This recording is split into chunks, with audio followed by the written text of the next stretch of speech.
दोस्त से कह दिया था कि अगर मैं 30 साल की उम्र तक मिलियनर नहीं बना तो मैं ओहामा की सबसे ऊंची बिल्डिंग से कूद जाऊंगा। बाकी तो आपको पता है कि फिर क्या हुआ। तो एक आम से बच्चे ने इतना सब कुछ कैसे हासिल किया? इसका जवाब है इन्वेस्टमेंट से। अब आप कहोगे कि आपको इन्वेस्टमेंट तो नहीं आता, लेकिन ऐसा नहीं है। हम सब अपनी डेली लाइफ में कुछ ना कुछ इन्वेस्ट करते हैं। एक माँ अपनी फैमिली में टाइम इन्वेस्ट करती है, जिसका रिटर्न उसे एक हैप्पी फैमिली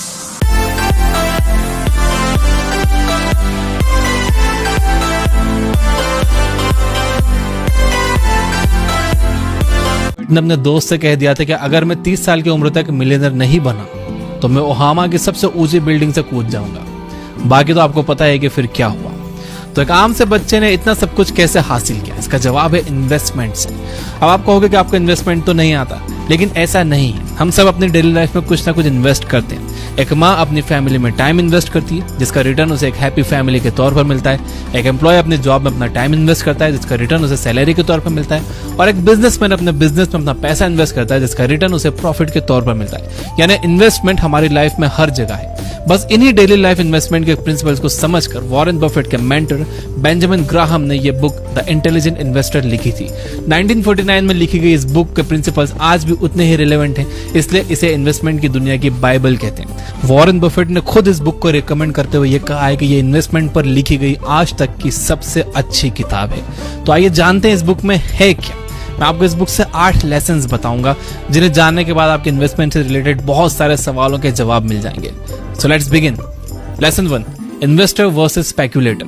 इन्वेस्टिंग की दुनिया में 2 तरह के लोग होते हैं, इन्वेस्टर और स्पेक्युलेटर। जिन्हें हम आमतौर पर इन्वेस्टर समझते हैं, वो असल में स्पेक्युलेटर्स होते हैं। तो आइए जानते हैं इनमें क्या फर्क है। एक स्पेक्युलेटर मार्केट और रिसेंट ट्रेंड्स को देखकर ही अपना डिसीजन लेता है, यानी वो अपने लक और अंदाजा लगाने की कैपेसिटी पर भरोसा करता है। वहीं एक इन्वेस्टर अपने सारे डिसीजन अपने एनालिसिस के बेस पर लेता है। एक इन्वेस्टर वही है जिसमें 3 क्वालिटीज हो। फर्स्ट क्वालिटी, उसका एक्शन एनालिसिस बेस्ड हो, ना कि ट्रेंड बेस्ड।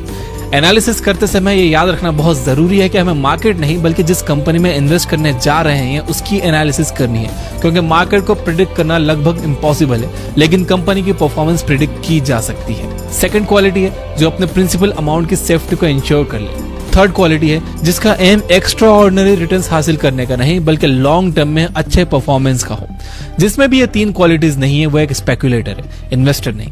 और ग्राहम का कहना है कि अगर सच में आप इन्वेस्टमेंट से अपनी किस्मत बदलना चाहते हो तो आपको स्पेक्युलेटर नहीं बल्कि इन्वेस्टर बनना होगा, क्योंकि इन्वेस्टमेंट की दुनिया में अगर कुछ यूनिवर्सल ट्रुथ है तो वो ये कि आपका अंदाजा कभी भी गलत हो सकता है। Lesson 2, defensive investor versus aggressive investor versus enterprising investor. अगर हम रियल वर्ल्ड में इन्वेस्टर्स की बात करें तो वो 3 तरह के होते हैं, डिफेंसिव, एग्रेसिव और एंटरप्राइजिंग। एक डिफेंसिव इन्वेस्टर रोहित शर्मा की तरह होता है, जिसका रन रेट तो कम है, लेकिन जो लंबे समय तक पिच पर टिक कर विकेट बचाता है। वहीं एग्रेसिव इन्वेस्टर शिखर धवन की तरह हाई रन रेट तो देते हैं, लेकिन कई बार छक्का लगाने के चक्कर में कैच आउट हो जाते हैं।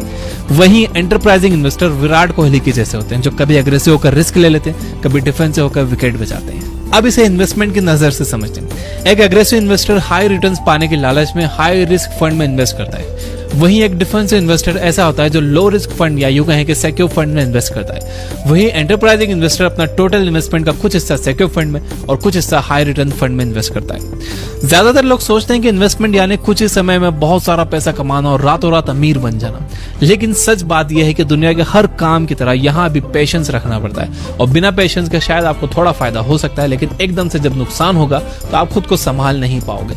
इसलिए आपको कौन सा इन्वेस्टर बनना है ये सोचना बहुत जरूरी है।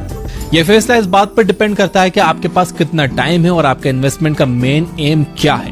अगर आपके पास बहुत टाइम है और आप फुल टाइम इन्वेस्टर बनना चाहते हो तो आप एक एंटरप्राइजिंग इन्वेस्टर का पोर्टफोलियो फॉलो कर सकते हो। एंटरप्राइजिंग इन्वेस्टर बनने के लिए आपको बहुत सारे एनालिसिस करनी होती है, लेकिन ज्यादातर लोगों के पास इतनी एनालिसिस करने का टाइम नहीं होता और वो एक पार्ट टाइम इन्वेस्टर होते हैं। तो उनके लिए बेहतर यह है कि वो एक डिफेंसिव इन्वेस्टर का पोर्टफोलियो फॉलो करें। इससे उनके रिटर्न शायद थोड़े कम हो सकते हैं, लेकिन ऑन एन एवरेज उनकी परफॉर्मेंस अच्छी ही रहेगी। ग्राहम एग्रेसिव इन्वेस्टर बनने का सजेशन किसी को नहीं देते, क्योंकि वो रास्ता गैम्बलिंग की तरह जो आपको एक दिन में अर्श से फर्श पर ला सकता है। Lesson 3, defensive portfolio. अगर आपने एक डिफेंसिव इन्वेस्टर बनने का फैसला किया है तो आइए देखते हैं कि बेंजामिन ग्राहम आपको किन कंपनीज में इन्वेस्ट करने की सलाह देते हैं। सबसे पहला है adequate size of an enterprise, यानी आपको बड़ी और रेप्यूटेड कंपनी में इन्वेस्ट करना चाहिए, क्योंकि लॉन्ग रन में ये एडिक्वेट रिटर्न देती हैं। वहीं छोटी कंपनीज काफी रिस्की होती हैं। नंबर 2 है स्ट्रॉन्ग फाइनेंशियल कंडीशन, यानी आपको एक ऐसी कंपनी में इन्वेस्ट करना चाहिए जिसके करंट एसेट्स उसकी लायबिलिटीज से दुगने हो, यानी उसके डेट और अर्निंग में 2:1 का करंट रेशियो होना चाहिए, यानी कि 200% करंट रेशियो होना चाहिए। नंबर 3 है अर्निंग स्टेबिलिटी, यानी पिछले 10 सालों में कंपनी ने कोई बड़ा लॉस ना उठाया हो और कुछ ना कुछ रेगुलर प्रॉफिट गेन किया हो। नंबर 4 है डिविडेंड रिकॉर्ड, यानी कंपनी ने कम से कम 15-20 सालों में अपने इन्वेस्टर्स को लगातार डिविडेंड पे किया हो। नंबर 5 है अर्निंग ग्रोथ, यानी कंपनी का प्रॉफिट हर साल बढ़ते रहना चाहिए और पिछले 10 सालों में कम से कम 33% बढ़ना चाहिए। लेकिन अगर हम इंडिया की बात करें तो यहाँ इन्फ्लेशन को देखते हुए कम से कम 10 सालों में 100%, यानी कि डबल प्रॉफिट तो होना ही चाहिए। नंबर 6 है मॉडरेट पीई रेशियो, यानी कंपनी के शेयर का करंट प्राइस उसके पिछले 10 सालों के रिटर्न से 15 गुना से ज्यादा नहीं होना चाहिए, वरना आप उस स्टॉक को उसके एक्चुअल वैल्यू से ज्यादा प्राइस में खरीद रहे हो जो आपके फ्यूचर रिटर्न को कम कर देगा। इन सब के अलावा सबसे जरूरी बात यह है कि डिफेंसिव इन्वेस्टर को ग्रोथ स्टॉक्स में इन्वेस्ट करने से बचना चाहिए। उसका पोर्टफोलियो 50-50% का होना चाहिए, यानी कि 50% उसे बॉन्ड या कैश में इन्वेस्ट करना चाहिए और बाकी के 50% स्टॉक्स में। वैसे तो वॉरेन बफेट और बेंजामिन ग्राहम हमेशा एक पेशेंट, डिफेंसिव और लेस एक्सपेक्टेशंस रखने वाला इन्वेस्टर बनना सिखाते हैं, लेकिन फिर भी अगर आप फुल टाइम इन्वेस्टर बनकर हाई रिटर्न्स में अपना हाथ आजमाना चाहते हो तो अगला पॉइंट आपके लिए है। Lesson 4 enterprising investor. एक एंटरप्राइजिंग इन्वेस्टर के पोर्टफोलियो में आपको ये 4 चीजें जरूर मिलेंगी: patience, discipline, eagerness to learn, यानी कुछ सीखने की चाहत, और बहुत सारा टाइम इन्वेस्टमेंट। जैसे जिंदगी से थोड़ा हासिल करने के लिए आपको कुछ अलग करना पड़ता है, वैसे इन्वेस्टमेंट से कम लॉस में ज्यादा रिटर्न्स पाने के लिए भी आपको बाकियों से कुछ अलग करना होगा। आइए सीखते हैं क्या। नंबर 1, मार्केट के खिलाफ जाना, यानी जब सब लोग मार्केट के नीचे आने के डर से अपने शेयर बेच रहे हैं तब आप खरीदो, और जब सब मार्केट के ऊपर जाने से लालची बनकर खरीद रहे हैं तब आप बेचो। नंबर 2, ग्रोथ स्टॉक्स खरीदना। ग्रोथ स्टॉक यानी वो कंपनियां जो मार्केट में बाकी कॉम्पिटिटर्स से ऑन एन एवरेज ज्यादा प्रॉफिट कमा रही हैं, जिनके पास कोई यूनिक प्रोडक्ट या सर्विसेज है जिससे फ्यूचर में उनके शेयर्स की कीमत बढ़ सकती है। लेकिन इन कंपनीज के शेयर हाई पीई रेशियो पर मिलते हैं और ये वैल्यू स्टॉक्स के मुकाबले डिविडेंड कम देती है। यानी अगर आपकी रिसर्च सही है और आगे आने वाले समय में कंपनी की एसेट वैल्यू बढ़ गई तो शेयर बेचने से में आपको अच्छा खासा प्रॉफिट हो सकता है। लेकिन इन स्टॉक्स में इन्वेस्ट करने से पहले बहुत अच्छी तरह से रिसर्च करना बहुत जरूरी है ताकि आप सटीक अंदाजा लगा सको, वरना नुकसान भी हो सकता है। इसलिए डिफेंसिव इन्वेस्टर को इसमें हाथ डालने से मना किया जाता है। नंबर 3 है बार्गेन स्टॉक्स को खरीदना। ये ऐसे स्टॉक्स होते हैं जो रेप्यूटेड कंपनी के तो होते हैं लेकिन किसी मार्केट रीजन की वजह से सस्ते में मिल रहे होते हैं। यानी कि इन कंपनीज के शेयर्स का मार्केट प्राइस तो कम होता है लेकिन जब आप इनकी इंट्रिंसिक वैल्यू देखोगे तो ये काफी हाई होती है। नंबर 4 स्पेशल केसेस को खरीदना। इनमें उन छोटी कंपनीज के स्टॉक्स होते हैं जिन्हें कोई बड़ी कंपनी एक्वायर करने वाली हो। ऐसे स्टॉक्स भी काफी प्रॉफिट देते हैं। फॉर एग्जांपल रुचि सोया का स्टॉक, ये कंपनी लॉस में चल रही थी और इसका शेयर प्राइस 20 रुपए से भी कम का था, लेकिन इसे पतंजलि ने एक्वायर किया। अब ये कंपनी प्रॉफिट में और 2 साल बाद इस शेयर का आज जो भाव है वो 1000 रुपए से भी ऊपर है। लेसन नंबर 5 है मिस्टर मार्केट। इन्वेस्टमेंट का सबसे जरूरी हिस्सा क्या है? मार्केट। लेकिन इसी मार्केट के उतार चढ़ाव के डर के कारण से ज्यादातर लोग अपना पैसा इसमें डालने से डरते हैं। इस कॉम्प्लेक्स से मार्केट को ग्राहम ने अपनी किताब में एक सिंपल सा मूडी मिस्टर मार्केट का नाम दिया ताकि हमारे लिए इसके फ्लक्चुएशन को समझना आसान हो जाए। तो मिस्टर मार्केट का मूड रोज सुबह बदलता है। जब इसका मूड अच्छा होता है तो वो शेयर के प्राइस को उसकी एक्चुअल वैल्यू से काफी ज्यादा कोट करता है, यानी कि वो 100 रुपए के शेयर को 1000 रुपए में देने को तैयार हो जाता है। वहीं जब उसका मूड खराब होता है तो वो 100 रुपए के शेयर को 10 रुपए में देने के लिए भी तैयार हो जाता है। तो अगर आप एक समझदार आदमी हो तो आप क्या करोगे? सिंपल है, जब उसका मूड ठीक हो तो आप अपने 100 रुपए के शेयर को 1000 रुपए में बेचो।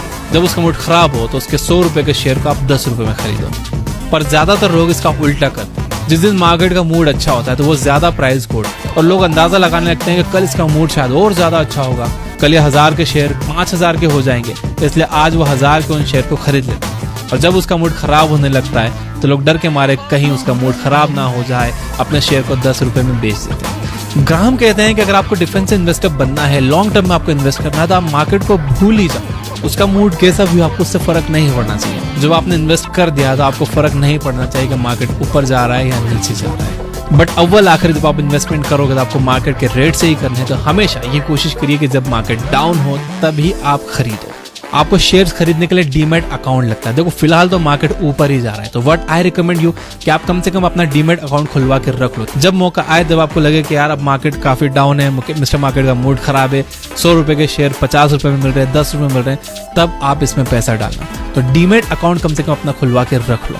आप अब स्टॉक्स पर 99 रुपए देकर एक डीमैट अकाउंट खुलवा सकते हो। अगर आप आज ये अकाउंट खुलवा रहे हो तो अब स्टॉक्स आपको फ्री डिजिटल गोल्ड भी देता है। डिस्क्रिप्शन में मैंने लिंक दे दिया है। तो इन्वेस्टर अगर आपको बनना है तो आप कम से कम रेडी रखो, तैयारी करके रखो। डीमैट अकाउंट खुलवाने में आपका कुछ नहीं जा रहा है, तो आप अपना अकाउंट कम से कम रेडी करके रखो, ताकि जब अपॉर्चुनिटी आए तो आपको अफसोस ना हो कि यार मेरा तो डीमैट अकाउंट ही नहीं। सो get your demat account open. Lesson number 6 है मार्जिन ऑफ सेफ्टी। अगर आपको मार्केट से 100 रुपए का सामान लाना होगा तो क्या आप घर से 100 रुपए लेकर ही निकलोगे? वैसे तो बहुत सारे लोग हैं जो 100 रुपए लेकर ही निकलेंगे। या एक इंजीनियर को 20,000 किलो की कैपेसिटी का पुल बनाना हो तो क्या वो बस 20,000 किलो का ही बनाएगा?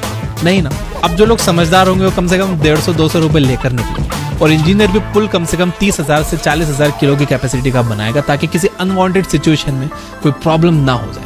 बस इसी लॉस को मिनिमाइज करने के तरीकों को मार्जिन ऑफ सेफ्टी कहते हैं। ग्राहम का कहना है कि इन्वेस्टमेंट में क्या करना है तो ज्यादा जरूरी होता है कि हम ये याद रखें कि क्या नहीं करना है। इसलिए हमें कभी भी मार्जिन ऑफ सेफ्टी को इग्नोर नहीं करना चाहिए, नहीं तो हमारा प्रिंसिपल अमाउंट रिस्क पर चला जाएगा, जो हम कभी नहीं चाहते। अब इन्वेस्टमेंट में आपको मार्जिन ऑफ सेफ्टी कैसे तय करनी है? एक बात का ध्यान रखना बहुत जरूरी है कि स्टॉक का प्राइस और उसकी रियल वैल्यू कभी भी एक नहीं होगी। प्राइस वो होता है जो हम उस टाइम उस स्टॉक को खरीदने के लिए पे करते हैं, और वैल्यू वो जो उस कंपनी के प्रॉफिट, डिविडेंड और एसेट्स को ध्यान में रखकर तय की जाती है। तो अगर किसी शेयर की वैल्यू 50 रुपए तो आमतौर पर लोग उसे 50 में खरीद कर उसकी प्राइस बढ़ने का इंतजार करते हैं। लेकिन यहाँ वॉरेन बफेट होते थे, क्या करते हैं वो उस स्टॉक को तब तक नहीं लेते जब तक उसकी प्राइस उसकी रियल वैल्यू से 2/3 नहीं होता। यानी जब तक उन्हें 50 रुपए की वैल्यू का स्टॉक 30 से 35 रुपए की प्राइस में नहीं मिलता वो नहीं लेते। तो मार्जिन ऑफ सेफ्टी आपको इंस्टेंट फायदा देती है और प्रिंसिपल की सेफ्टी की भी गारंटी देती है। Lesson number 7, IPO investment. IPO यानी इनिशियल पब्लिक ऑफर, जहां कंपनीज खुद अपने शेयर्स को मर्चेंट बैंकर्स के साथ मिलकर बेचती है। नॉर्मली हम जो शेयर स्टॉक मार्केट से खरीदते हैं उसे हमारे जैसी कॉमन लोग बेचते हैं, इसलिए इसके बहुत ज्यादा चांसेस हैं कि हमें स्टॉक उसकी एक्चुअल वैल्यू से सस्ते में मिल जाए। वहीं जब कंपनी खुद अपने शेयर बेचेगी तो वो उसे एक्चुअल वैल्यू से कभी भी कम में नहीं बेचेगी, यानी आप मार्जिन ऑफ सेफ्टी का कॉन्सेप्ट अप्लाई नहीं कर पाओगे। लेकिन फिर भी लोग आईपीओ लेने के लिए काफी एक्साइटेड रहते हैं, लेकिन ग्राहम कहते हैं कि इससे बचना चाहिए। वैसे भी जब हमारे शेयर मार्केट में 4000 से ज्यादा कंपनीज ऑलरेडी हैं, तो इन्वेस्टमेंट के लिए आईपीओ के पीछे क्यों भागना? लेसन नंबर 8 है मार्केट और इन्फ्लेशन। अब हमने इतना सब कुछ सीख लिया तो जाते जाते जान लेते हैं कि क्यों हमें अपनी मेहनत से कमाया पैसा स्टॉक मार्केट या म्यूचुअल फंड में इन्वेस्ट करना चाहिए, जहां प्रिंसिपल की गारंटी भी नहीं होती और इतना सब कुछ सीखना भी पड़ता है। क्यों ना हम सिंपल सी 10 साल की एफडी करें और खुश रहें? तो इसका जवाब छुपा है इन्फ्लेशन यानी महंगाई दर में। जो दाल 10 साल पहले 50 रुपए किलो थी, वो आज 120 से 130 रुपए किलो। पेट्रोल के रेट्स तो आप जानते ही हो, बताने की जरूरत नहीं है। अगर हम इंडिया के इन्फ्लेशन रेट की बात करें तो पिछले 10 सालों में 6 से 7% का इन्फ्लेशन रेट देखा गया है। अब अगर एफडी देखें तो वो आपको 5 से 6% का रिटर्न देती है, यानी कि कुल मिलाकर लॉन्ग रन में आपके पैसे की वैल्यू कम ही होगी। अमीर बनने का कॉन्सेप्ट बस इतना है कि आपके इन्वेस्टमेंट का रिटर्न इन्फ्लेशन से ज्यादा होना चाहिए, तभी लॉन्ग रन में आपको प्रॉफिट होगा और आप एक इंटेलिजेंट इन्वेस्टर कहलाओगे। तो दोस्तों ये थे इन्वेस्टिंग की सबसे बेहतरीन किताब द इंटेलिजेंट इन्वेस्टर, तो कुछ जरूरी सबक जिन्हें याद रखकर आप भी एक इंटेलिजेंट इन्वेस्टर बन सकते हो। तो वीडियो पसंद आया हो तो इसे लाइक जरूर करना, इन्वेस्टमेंट से रिलेटेड बुक समरी सुनने के लिए, और अपना डीमैट अकाउंट जरूर खुलवा के रख लेना ताकि इन्वेस्टमेंट का मौका आपके हाथ से ना निकले।